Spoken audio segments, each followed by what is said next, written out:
A paz do Senhor a todos, bem-vindo ao canal do Diácono Hamilton, da Igreja Batista Habitação de Deus. Quero pedir para você que ainda não é inscrito no meu canal, se inscreva no meu canal, assine o sininho das notificações, porque toda vez que eu passar uma mensagem, ela chegar até você, algum vídeo que eu fizer, vai chegar para vocês, porque você já apertou o sininho da notificação. E dá o seu like, dá o seu joinha, me ajuda a compartilhar meu vídeo, divulgue no canal de WhatsApp, Facebook, me ajude, por favor. Hoje eu quero deixar para vocês aqui, em Hebreus 12, do 12 ao 3, que diz assim: portanto também nós, visto que temos a rodear-nos tão grande nuvem de testemunhas, desembaraçamos de todo o peso e do pecado que tenazmente nos assedia. Corramos com perseverança a carreira que nos está proposta, olhando firmemente para o autor e consumador da fé, Jesus, o qual, em troca da alegria que lhe estava proposta, suportou a cruz, não fazendo caso de ignomínia. Está sentado à destra do trono de Deus. Considerai, pois, atentamente aquele que suportou tamanha oposição dos pecadores contra si mesmo, para que não vos fadigueis, desmaiando em vossa alma. É interessante, né, irmão? A palavra grande nuvem de testemunho. A gente às vezes chega aí e fala, nós estamos rodeados de uma grande nuvem de testemunho, onde a primeira coisa que o ímpio vai reparar é a sua vida. Ele não vai ler uma Bíblia, ele vai ler a sua Bíblia. Tudo bem, está certo, não está errado não, porque nós vivemos com olhares para nós que somos evangélicos, para o nosso proceder do dia a dia. Mas se nós entendemos esse texto e ver o contexto desse texto, nós vamos ver que o escritor da carta aos Hebreus, ele está se referindo aos nossos pais na fé, aos heróis da fé. Ele não está se referindo ao dia de hoje, mas a gente pode trazer esse texto com contexto para o dia de hoje, porque eu creio que ainda existe muito herói na fé que vai chegar e vai alcançar a salvação e vai dar um bom testemunho e as pessoas vão se converter através dele. O escritor dos Hebreus, ele está falando nessa carta aos Hebreus da época para que ele continuasse correndo a corrida que não foi a ele proposta. Qual é a corrida? Da salvação. A salvação em Cristo Jesus.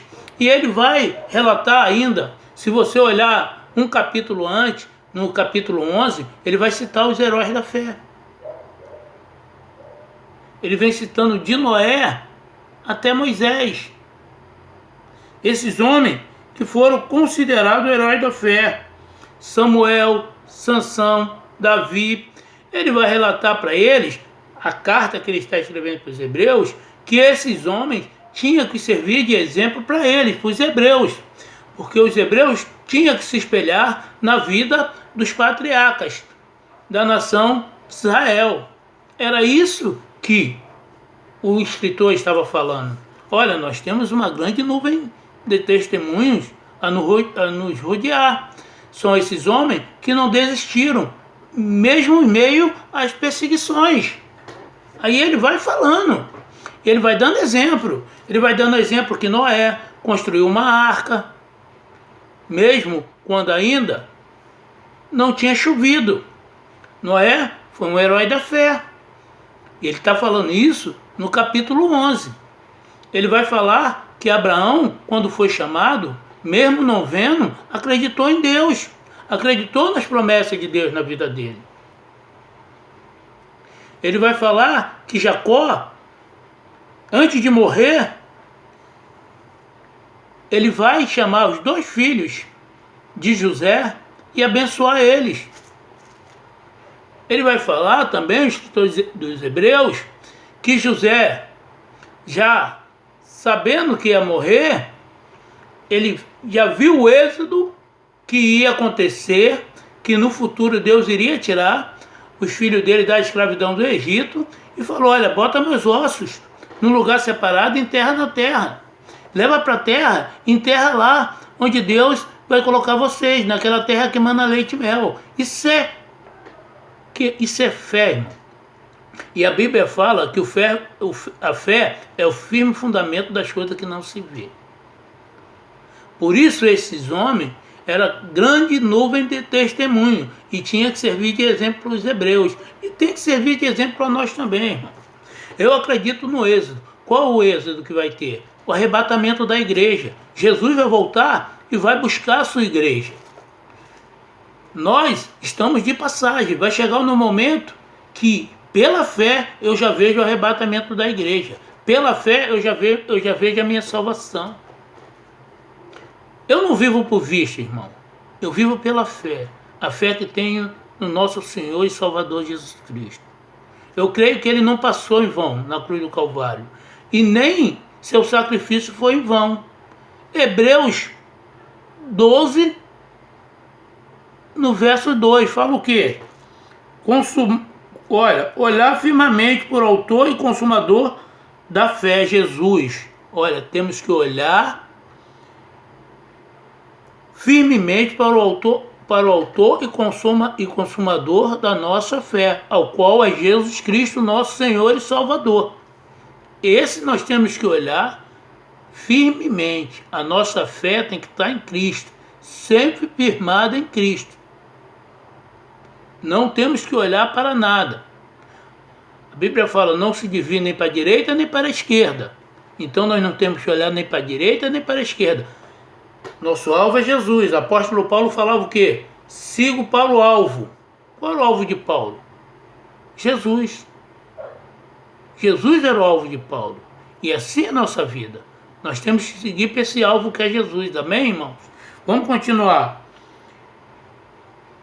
Olhando firmemente para o autor e consumador da nossa fé, o qual, em troca de alegria que estava proposta, suportou a cruz. A alegria que estava proposta a Jesus, ele suportou a cruz. A Bíblia fala que ele verá o fruto do seu penoso trabalho. A alegria de ver o fruto do penoso trabalho. Ver um trabalhador, quando trabalha, esforça, e quando vê que aquele serviço dele ficou prontinho, ficou bonito do jeito que ele queria, ele tem uma alegria imensa. Porque ele terminou o trabalho e ele viu que, mesmo sendo penoso trabalho, o sacrifício que ele fez, a casa, uma construção, uma loja, ou montou um negócio, mas o trabalho deu certo. E ele ficou alegre, ficou feliz porque terminou esse trabalho. Com Cristo não foi diferente. Ele foi alegre na cruz, porque ele sabia que através do penoso trabalho dele na cruz do Calvário, ia ter alegria. Muita gente seria salvo. Os seres humanos, ele veio resgatar esses seres humanos perdidos, esses que estavam perdidos, todos nós, a humanidade, para levar novamente para o seu Pai. Jesus, ele ficou feliz na cruz, ele não ficou triste. A Bíblia fala que foi alegria para ele. Não fazendo caso de ignominia. O que é ignominia, irmão? Está sentado à destra do trono de Deus. Vamos ver essa palavra ignominia, o que é. Vamos traduzir. Passou por grande desonra, tá? Infligido por um julgamento público. Jesus foi infligido ali por um julgamento público, no meio de todo mundo, sem ter culpa de nada. Ele se fez maldição por minha causa, por sua causa. Aquele trabalho de Jesus na cruz foi isso. Um julgamento público que ele passou. Degradação social. Ele foi no meio da sociedade. Ele passou uma vergonha, uma degradação social. E mesmo assim Jesus não desistiu da tarefa que lhe foi dada. Mesmo assim ele não negou o Pai e não negou a cruz do Calvário. Esse Jesus é nossa nuvem de testemunho. E nós temos que olhar para ele sobre isso. E por um opróbrio, irmão. A vergonha. O opróbrio é vergonha, irmão. Está ali diante do povo. Mesmo assim, o nosso Senhor e Salvador Jesus Cristo, o autor e consumador da nossa fé, jamais desistiu da gente. E hoje em dia, quem é a grande nuvem de testemunho? Somos nós, conforme eu falei no início. Um familiar nosso vai se converter através do nosso testemunho. É uma esposa, é um filho, é uma filha, é um sobrinho, é um irmão, é uma mãe, é um pai. Porque ele vai olhar para a nossa vida, vai ter a leitura da gente, olhar como, olha, ele realmente, ele se converteu. Ele não se convenceu, ele se converteu. O grande testemunho é esse, irmão. E nós temos outro testemunho na Bíblia, irmão, que fala muito sobre essa nuvem. É João 3,16 que diz assim, que Deus amou o mundo de tal maneira que deu o seu Filho unigênito, para que todo aquele que nele creia não pereça, mas tenha vida eterna. Quer testemunho maior? Quer amor maior? E aqueles heróis da fé, irmão, eles estão computados aqui na galeria dos heróis da fé, em Hebreus 11, do 10 ao 11, sobre isso. O escritor aos Hebreus, ele está falando que esses homens é nuvem de testemunho que vai servir os hebreus. Naquela época, a nuvem de testemunho que vai servir para a época de hoje é o crente com seu testemunho. E o crente, ele não pode dar um mau testemunho onde ele vai, aonde ele chega, porque as pessoas estão olhando a nossa vida, as pessoas estão lendo a nossa vida, as pessoas estão olhando e vendo o seu procedimento. Veja o que você está fazendo com a palavra de Deus. Olhe para a sua vida. Veja o que você está fazendo no meio da sua família, no seu trabalho. Veja qual o testemunho que você está dando. Fique com essa palavra, irmão. Deus abençoe sua vida, em nome de Jesus. Abençoe a sua casa, seu lar. Abençoe o seu trabalho. Abençoe o seu ministério. Que Deus te cubra de bênção, em nome de Jesus. Amém.